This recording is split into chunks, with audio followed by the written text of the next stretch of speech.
Hi guys, வழக்க போட்டு shopping mini vlog தான் இது. அம்மா கூட சாரீ எடுக்க என்னை கூட்டிகிட்டு போயிருந்தாங்க. ஸோ 9th மந்த்ன்றதுனால ப்ரீத் பண்ண கூட முடியல என்னால். அப்போ சரியா ஒரு 4-5 சாரீ கூட நான் ஒழுங்காக பார்க்கல. அதுலேயே ஒரு சாரியை நான் சூஸ் பண்ணிவிட்டு யோகேஷ்க்கும் ட்ரெஸ் எடுத்துகிட்டு வெளியே பில் போட்டு வந்து அம்மாவுக்கு மகிழ்ந்து வச்சாங்க.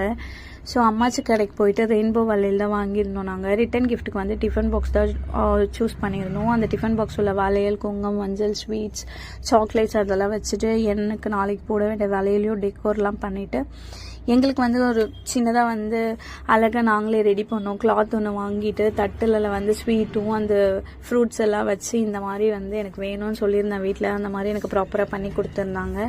ஸோ மார்னிங் எல்லாருமே நாங்கள் எந்திரிச்சிட்டு குலதெய்வம் கோயிலுக்கு வந்துட்டு அபிஷேகம் சொல்லியிருந்தாங்க. அந்த அபிஷேகத்தை நல்லபடியாக முடிச்சுட்டு எங்கள் வீட்டில் இருக்கவங்களே தான் இந்த டெக்கோர் எல்லாமே பண்ணாங்க.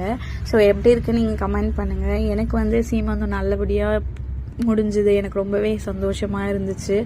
ஸோ எனக்கு வந்து 9th மந்த் தான் சீமந்தம் பண்ணாங்க. உங்கள் யாருக்கெல்லாம் எந்த மந்த் சீமந்தம் பண்ணாங்கன்னு சொல்லி கமெண்ட் பண்ணுங்கள். மோர் வீடியோஸ் பார்க்க என்ன ஃபாலோ பண்ணுங்கள்.